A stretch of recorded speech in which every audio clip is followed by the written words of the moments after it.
देखिए तो फाइनली आज है 15 मार्च और आज भोजपुरी फिल्म इंडस्ट्री के इतिहास का सबसे बड़ा अवार्ड शो IBFA 2023 यानी कि इंटरनेशनल भोजपुरी फिल्म अवार्ड 2023 होने जा रहा है, जिसकी तैयारी पूरी कर ली गई है।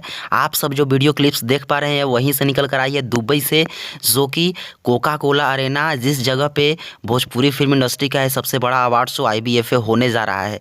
भाई लोग, आप सबको बता दूँ कि वहाँ से बहुत सारे वीडियो क्लिप्स निकल कर आएंगे। पवन सिंह जी भी आज उस अवार्ड शो में तहलका करने वाले हैं। बहुत ही बड़ा भव्य तैयारी के साथ ही इस अवार्ड शो का आगमन किया जाएगा। बॉलीवुड के बड़े बड़े सितारे के साथ साथ भोजपुरी के पावर स्टार, आप सबके चहेते और भोजपुरी के सभी कलाकार वहां पे पहुंचे हुए हैं। बहुत ही ज़्यादा मज़ा आने वाला है। बहुत सारे वीडियो क्लिप्स निकल कर आएंगे वहां से। सबसे पहले आप सबको इस चैनल के माध्यम से दिखाने का पूरा प्रयास करूंगा। चैनल को सब्सक्राइब कर लीजिए ताकि कोई भी वीडियो आप सबको सबसे पहले मिलती रहे। इस अवार्ड शो को रात को स्टार्ट कर दिया जाएगा। रात को आप सब इस चैनल पर एक्टिव रहिएगा। सारी वीडियोस आप सबको मिलती रहेंगी। किससे कौन सा अवार्ड से नवाजा गया, सारा अपडेट मिलता रहेगा। तो चलिए अभी के लिए बस इतना ही। मिलते हैं नेक्स्ट और बवाल वीडियो के साथ। तब तक के लिए धन्यवाद।